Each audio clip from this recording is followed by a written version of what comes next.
안녕하세요, 린쌤입니다. 오늘은 여러가지 방정식 단원을 공부해 볼 건데요. 여기서부터는 정말 앞에 단원을 어떻게 공부했느냐에 따라서 난이도가 많이 달라지기 시작합니다. 그러니까 앞에 단원을 확실히 해놓고 넘어오시는 걸 추천드릴게요. 이 단원의 3차, 4차 방정식의 풀이법은 뭐 인수분해, 조립제법, 치환 등을 통한 뭐 보기차식이라든지 아니면 개수가 대칭인 방정식 등 뭐 앞에 인수분해 단원에서 나온 방식을 거의 그대로 사용해서 문제를 풀어나가게 됩니다. 고차 방정식의 근각계수의 관계도 앞에서 2차 방정식의 근각계수의 관계를 ax 제곱 플러스 bx 플러스 c는 0 이렇게 돼 있다면 두근 알파 플러스 베타가 마이너스 a분의 b이고 알파 베타가 a분의 c이다 이런 식으로 나왔었잖아요. 3차 4차 사실 5차 6차 7차 이것도 다 마찬가지예요. 그래서 ax 3승 플러스 bx 제곱 플러스 cx 플러스 d는 0이다. 이거에 세근 알파 플러스 베타 플러스 감마 이거라고 한다면 마이너스 a분의 b가 나오고요. 알파 베타 플러스 베타 감마 플러스 감마 알파다. 그러면 a분의 c가 나오고 알파 베타 감마다. 그럼 마이너스 a분의 d가 나오게 됩니다. 4차도 마찬가지예요.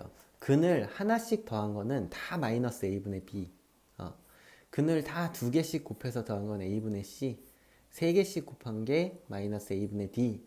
4차 같은 경우에 ax 4승 플러스 bx 3승 플러스 c x 제곱 플러스 dx 플러스 2다. 이렇게 나온다고 한다면 근 하나씩 다 한 건 마이너스 a분의 b, 두 개씩 곱해서 한 건 a분의 c, 마이너스 a분의 d, 네 개 다 곱한 게 a분의 2 이런 식으로 차례대로 다 a분의 b, c, d, e 그리고 마이너스 플러스 마이너스 플러스 이런 식으로 근각에서의 관계가 적용되게 됩니다. 그래서 이것들은 그냥 방식을 알아두고 많은 응용 문제를 풀어가서 익숙해지는 게 좋을 거예요. 뭐 이런 규칙성만 적당히 파악하고 있으면 사실 그렇게 뭐 어렵진 않아요. 하지만 응용 파트는 굉장히 다양하니까 문제를 많이 접해 보시길 바라고요.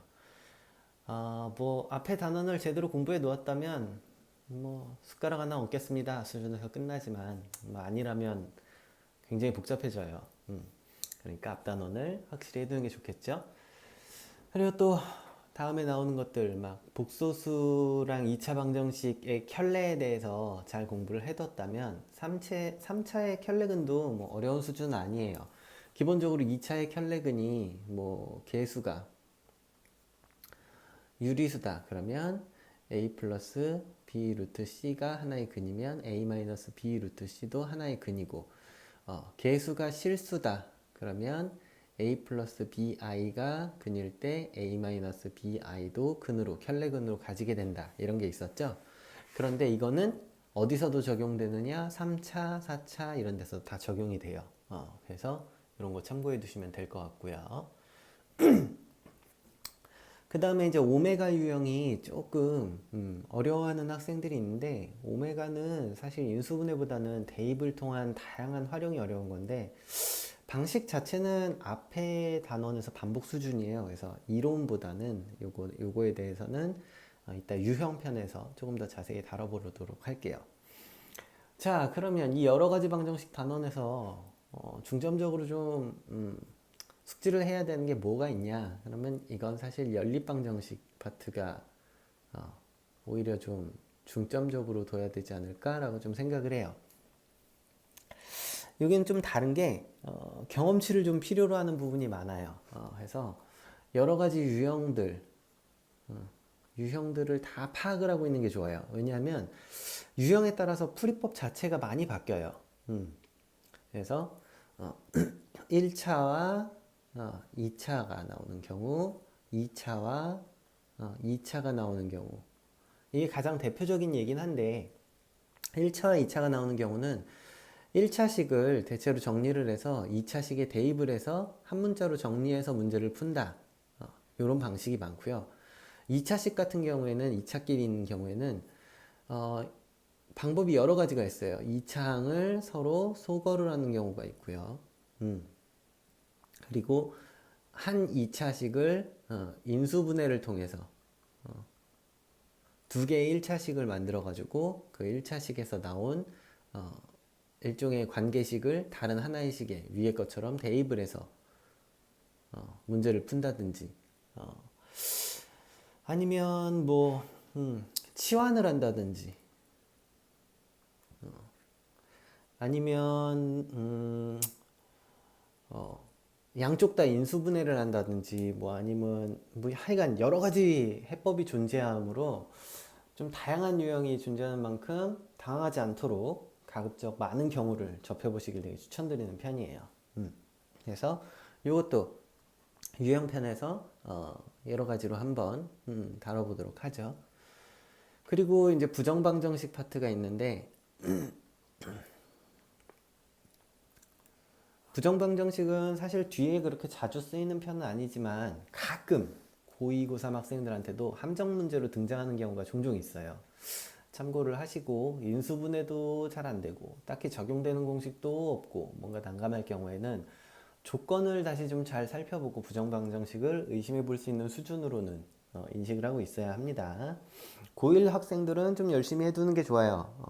이게 부정방정식 같은 경우에는 요령을 좀 알지 못하면 풀기 굉장히 난감한 경우가 많이 생길 수 있으니까요.